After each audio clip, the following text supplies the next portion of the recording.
જય મહાદેવ, જય મા ભગવતી। પુરુષોત્તમ પ્રભુના પાવન નામથી કથાની શરૂઆત કરીએ। જય પુરુષોત્તમ ભગવાન, કરજો સૌના જીવનનો ઉદ્ધાર। જે કથા સાંભળે ભાવથી તેના જીવનના કરજો ઉદ્ધાર। પુરુષોત્તમ પ્રભુની પધરામણી કથા સાંભળીએ। એક ગામમાં એક ભરવાડન રહે તે બહુ જ ભોળી અને ભલી હતી। તેને ધર્મકર્મનું જ્ઞાન નહીં, પણ દેખાદેખી દેવદર્શન, ધર્મકર્મ અને વ્રત કરતી હતી। પુરુષોત્તમ માસમાં બધા નદીએ નાહવા જતા તો તે પણ નાહવા જતી। આખો મહિનો એકટાણું કરતી, પુરુષોત્તમ ભગવાનનું રટણ કરતી, કામકાજ કરતાં પણ મુખે પુરુષોત્તમ ભગવાનનું નામ તો ખરું જ। ભરવાડણને ખબર પડી કે પુરુષોત્તમ માસ પૂરો થાય એટલે વ્રતનું ઉજવણું કરવું પડે, તેમાં બ્રાહ્મણોને લાડવા જમાડવા પડે છે, દક્ષિણ આપવી પડે છે, દાન કરવું પડે છે, પરંતુ તેને એવી સંપત્તિ નહોતી। તેથી તે વ્રતના ઉજવણા વખતે મૂંઝાય। તેના ઘરમાં રોટલા છાશ સિવાય બીજું કંઈ ન મળે। કોઈ બ્રાહ્મણને જમાડવાનો વિચાર કરી તે નજીકમાં રહેતા એક બ્રાહ્મણ પાસે ગઈ અને હાથ જોડી કહેવા લાગી, મહારાજ, મેં પુરુષોત્તમનું વ્રત પૂરું કર્યું છે, આજે તેનું ઉજવણું છે, તો મારે ત્યાં જમવા પધારો। બ્રાહ્મણ કહે, જમવા જરૂર આવું, પણ લાડવા હોય તો? ભરવાડણે કહ્યું, અમે ગરીબ ભરવાડ છીએ, અમે તો રોટલા છાશ એવું જમીએ ને બીજાને જમાડીએ, લાડવા તો મેં નથી બનાવ્યા। લાડવા પ્રેમી બ્રાહ્મણે ના પાડી દીધી। ભરવાડન ત્યાંથી જે બ્રાહ્મણને ત્યાં ગઈ તે બધાએ લાડુના જમણની જ ઈચ્છા વ્યક્ત કરી। કોઈ ગરીબ અને ભોળી ભરવાડનના ઘરમાં રોટલા અને છાશ જમવા તૈયાર થયું નહીં। ભરવાડન તો નિરાશ થઈ, પણ ભોળાનો ભગવાન છે। રસ્તામાં તેણે એક બટુક બ્રાહ્મણ જોવામાં આવ્યો અને નાનકડો બ્રાહ્મણ ઝળહળતા તેજવાળો હતો।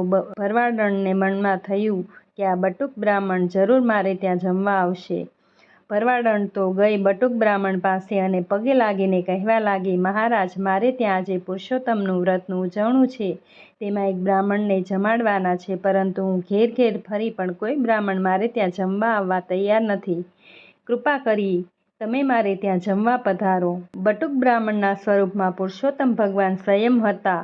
તે ભોળી ભરવાડણની શ્રદ્ધાપૂર્વકની ભક્તિથી તેના પર પ્રસન્ન થઈ તેનું દુઃખ જોઈ અને કહ્યું કે હું તારે ત્યાં જમવા આવીશ। અને બટુક બ્રાહ્મણ ભરવાડણને કહે છે, બ્રાહ્મણને તો લાડવા પ્રાણથી પણ અધિક પ્રિય, છતાં બધાએ જમવા આવવા ના પાડી, તેનું કંઈ કારણ હોવું જોઈએ। ભરવાડણે કહ્યું, મહારાજ, અમે ભરવાડ લોકો રોટલા અને છાશ જમીએ ને બીજાને જમાડીએ, હું ગરીબ લાડવા ક્યાંથી બનાવું? જો તમે મારે ત્યાં દયા કરીને મારે ત્યાં જમવા પધારો તો મારી મૂંઝવણ ટળે। બટુક બ્રાહ્મણે કહ્યું, હું જમવા જરૂર આવું છું, પરંતુ હું હંમેશા મારા હાથથી બનાવેલી રસોઈ આરોગું છું, તો મને સીધું સામગ્રી આપજે, એટલે હાથે બનાવીને જમી લઈશ। ભરવાડણ હરખભેર બટુક બ્રાહ્મણને પોતાને ઘેર લઈ ગઈ। તેનું ઘર અને એના ખાટલા પર ધાબળો પાથરીને બટુક બ્રાહ્મણને બેસાડ્યા। પછી 2 તાસડા અને 2 હાથ થાળીમાં બધી સામગ્રી આપી અને ભરવાડણ ભાગ્યશાળી હતી કે પુરુષોત્તમ ભગવાને સ્વયં તેને ત્યાં પધારીને પોતાના હાથે રસોઈ બનાવી। તેમાંથી થોડી પ્રસાદી ભરવાડણને આપીને કહ્યું, આ પ્રસાદીથી તારું કલ્યાણ થઈ જશે। ભરવાડણે પુરુષોત્તમ ભગવાનનું નામ લઈ પ્રસાદી આરોગી। પછી બટુક બ્રાહ્મણે જમી લીધું એટલે ભરવાડણે કહ્યું, મહારાજ, દક્ષિણામાં આપવા મારી પાસે કંઈ નથી, તો ક્ષમા કરશો। બટુક બ્રાહ્મણે કહ્યું, અમારે સંન્યાસીને પૈસા શું કામના? અમે તેનાથી દૂર જ રહીએ છીએ, અને જો અમે કંચન કામિની ઉપર મોહ રાખીએ તો અમારો ત્યાગ લઈ જાય, પછી અમે ત્યાગી શાના? મારે તારી પાસે કશું જ જોઈતું નથી, તું આપે તો પણ હું લઉં નહીં। તારી ભાવપૂર્વક ભક્તિને પ્રેમથી મને જે જમાડી ભોજન કરાવ્યું તે મારા મનથી બહુ છે। ભરવાડણ બોલી, મહારાજ, તમારા જેવા સાચા ત્યાગી બહુ ઓછા જ જોવા મળે છે। તમે આજે મારી મૂંઝવણ ટાળી દીધી, તો પણ હું દક્ષિણા તમને આપી ન શકી, તેનો મને વસવસો રહી ગયો। બટુક બ્રાહ્મણે કહ્યું, દક્ષિણા ન હોય તો કંઈ નહીં, પરંતુ તું મને થોડે સુધી મૂકી જા, પછી હું મારા રસ્તે જ ચાલ્યો જઈશ। બંને ચાલ્યા। રસ્તામાં એક આંબાના ઝાડ ઉપર પુષ્કળ આમળા લાગેલા હતા।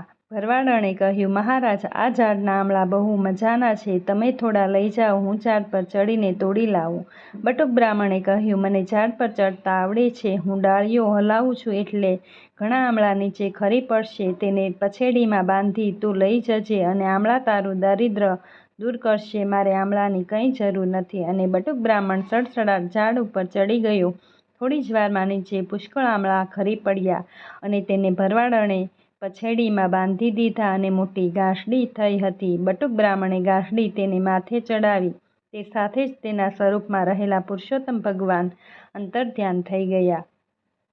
ભોળી ભરવાડણ અચંબામાં પડી ગઈ કે બટુકજી ક્યાં ગયા. તેણે થોડી વાર આમ તેમ તપાસ કરી પણ કોઈ દેખાયું નહીં એટલે થાકી ઘેર ગઈ અને આમળાની ગાંસડી ખૂણામાં રાખી દીધી. હજી તેને જમવાનું હતું. તેણે તેના માટે રોટલા છાશ ઢાંકી રાખ્યા હતા. જમતી વેળાએ તેણે ઢાંકેલા વાસણ ઉઘાડ્યા તો તેમાંથી ઘીથી લચપચતા લાડવા હતા. તેણે એક લાડવો ખાધો તો અમૃતનો સ્વાદ આવ્યો. બાકીના લાડવા ઢાંકી તેણે વિચાર્યું કે આમળા બહુ લાવી છું, તેને ગામમાં જઈને વેચી આવું. આમ વિચારી તેણે આમળાની ગાંસડી ખોલી તો તેમાં આમળા નહીં પણ સોનાના મોટા મોટા પાણીદાર મોતી હતા. તે તો આભે જ બની ગઈ કે આ શું ચમત્કાર! જરૂર બટુક બ્રાહ્મણના વેશમાં મારે ત્યાં પુરુષોત્તમ ભગવાનની પધરામણી થઈ હતી.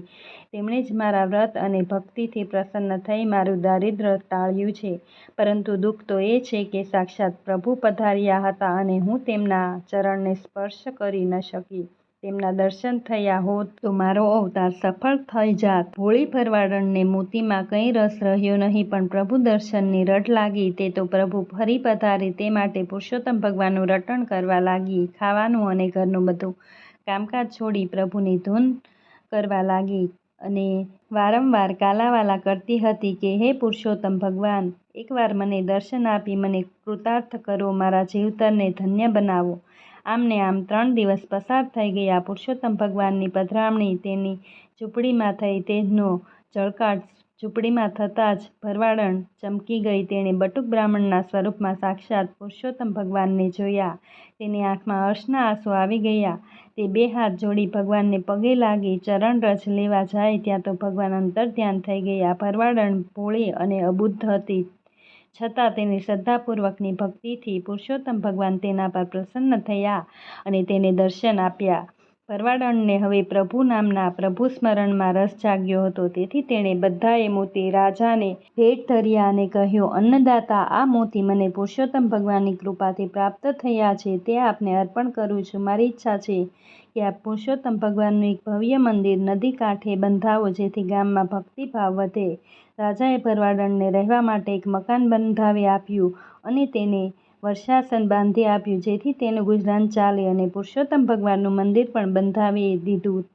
ત્યાં દર અધિક માસને ઉત્સવ ઉજવવા લાગ્યો. હે પુરુષોત્તમ ભગવાન, તમે જેવા ભોળી ભરવાડણ ઉપર પ્રસન્ન થયા તેવું તમારું વ્રત કરનાર અને વ્રત કથા વાંચનાર સાંભળનારને ફળજો. જય પુરુષોત્તમ ભગવાન.